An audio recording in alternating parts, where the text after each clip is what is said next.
పూర్ణమదః పూర్ణమిదం పూర్ణాత్ పూర్ణముదచ్యతే పూర్ణస్య పూర్ణమాదాయ పూర్ణమేవావశిష్యతి. ఓం శాంతి శాంతి శాంతి. మనకి శాస్త్రానుసారం వచ్చేటువంటి శాంతి మంత్రాలలో 3 సార్లు శాంతి చెప్పడం జరుగుతుంది. ఈ 3 సార్లు చెప్పేటువంటి శాంతి ఏదైతే ఉందో ఆ శాంతి అనేది ఏది శాంతించటానికి అంటే, మొదటిది ఆధ్యాత్మిక దుఃఖం, రెండోది ఆది భౌతిక దుఃఖం, మూడోది ఆది దైవిక దుఃఖం. దీంట్లో ఆధ్యాత్మిక దుఃఖం అంటే మనసు ఎప్పుడూ కూడా దుఃఖంతో ఆందోళనలతో రకరకాలైనటువంటి సమస్యలతో ఇబ్బంది పడేది ఆధ్యాత్మిక దుఃఖం.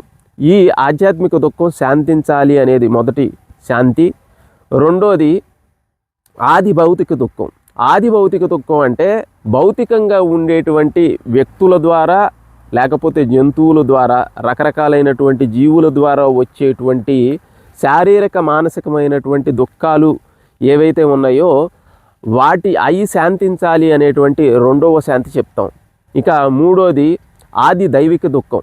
ఈ ఆది దైవిక దుఃఖం అంటే మనకు వచ్చేటువంటి న్యాచురల్ కెలామిటీస్ అంటే వరదలు రావటం కానీ, సునామీలు రావటం కానీ, లేకపోతే రకరకాలైనటువంటి మనకి ప్రకృతికి సంబంధించినటువంటి ఉపద్రవాలు ఏవైతే ఉన్నాయో అవి శాంతించాలి అని చెప్పేసి శాంతి మంత్రంలో ఈ 3 శాంతులు గురించి చెప్పడం జరుగుతుంది.